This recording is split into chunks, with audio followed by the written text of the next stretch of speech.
भैंसदेही विकास खंड के अंतर्गत आने वाले उप स्वास्थ्य केंद्र की हालत पर देखें तो तरस आता है।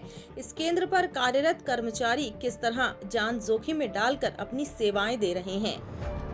गौर से भवन को देखें तो बरसात का पानी बाहर जाने की बजाय भवन के अंदर आ रहा है और भवन के इन बदतर हालातों में भी कर्मचारी अपनी सेवाएं देने में कहीं कमी नहीं रख रहे हैं।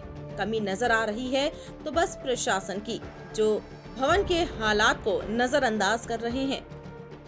मान लो भविष्य में कोई बड़ा हादसा होता है तो इसका जिम्मेदार कौन होगा। उप स्वास्थ्य भवन की व्यवस्था में कुछ सुधार तो हो, लेकिन भवन की स्थिति अत्यंत चिंताजनक है। डर लगता है ना, क्या बोलेंगे बताइए। अब शासन स्तर पर आपको कोई मदद अभी तक मिलने की उम्मीद लग रही है? खैर अब मुझे तो ऐसे ही बोला जाता है कि हमें ठीक करवा दिया जाएगा, बिल्डिंग ठीक बननी हो जाएगी, नई बिल्डिंग बन जाएगी, तो हम उसी पर रहते हैं कि हाँ कल हो जाएगा। ऐसे चेयर और पानी हो तो मरीजों को कहाँ बिठाते होंगे आप, कैसे चेक करते हैं? पलंग पे बैठाती हूँ जैसे अंदर, फिर जैसे ज़्यादा भीड़ नहीं करने देती हूँ, एक एक बाइक को बुलाती हूँ और जैसे टीकाकरण होंगे उसके बाद उन्हें तुरंत भिजवा। आपके अधिकारी भी तो यहाँ आते होंगे बीच में आप लोगों के लिए? ये आ चुके हैं, देख चुके हैं लोग। ये निराशाजनक है कि उप स्वास्थ्य केंद्र बोरगांव जर्जर भवन में चल रहा है। ग्रामीणों की माने तो यह उप स्वास्थ्य केंद्र भवन खुद बीमार है। पहले उसी को सुधारने की जरूरत है। वो सुधरेगा तो हमारे गांव की स्वास्थ्य व्यवस्था भी सुधर जाएगी। मरीजों को अब भी बेहतर इलाज के लिए शहरों की ओर भेजना पड़ता है।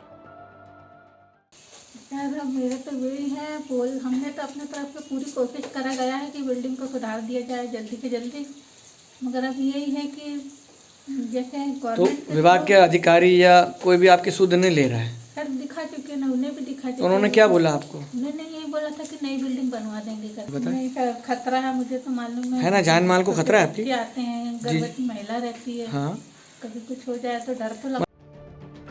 उप स्वास्थ्य केंद्र में लोगों का इलाज भी करने में डर लगता है। कहीं इलाज के दौरान छत का कोई टुकड़ा गिर जाए और कोई हादसा हो जाए तो हम मुसीबत में पड़ जाएंगे। इसलिए ज्यादा लोगों को एक साथ स्वास्थ्य संबंधी किसी भी कार्य के लिए खड़े नहीं रहने देते। एक एक से बुलाते हैं और इलाज करते हैं। बाकी आप स्वयं देख लीजिए कितनी छत टपक रही है। हमें तो बैठने की जगह तक नहीं है।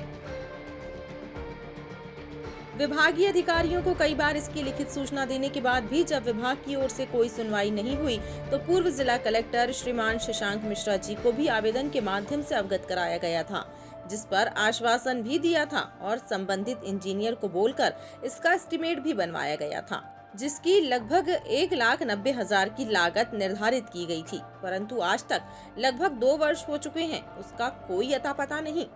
एक बार संबंधित अधिकारी से बात की थी तो बताया था कि फंड नहीं है, जब आएगा तब करते हैं। हमारी तो मजबूरी है, अब चाहे छत गिरे या पूरी बिल्डिंग, हमें तो शासन के आदेश का पालन करते हुए अपनी ड्यूटी करना है। बाकी और क्या बताएं, सब कुछ आपके सामने है। टाइम 8 मध्य प्रदेश के लिए भैंसदेही से मनीष राठौर की रिपोर्ट।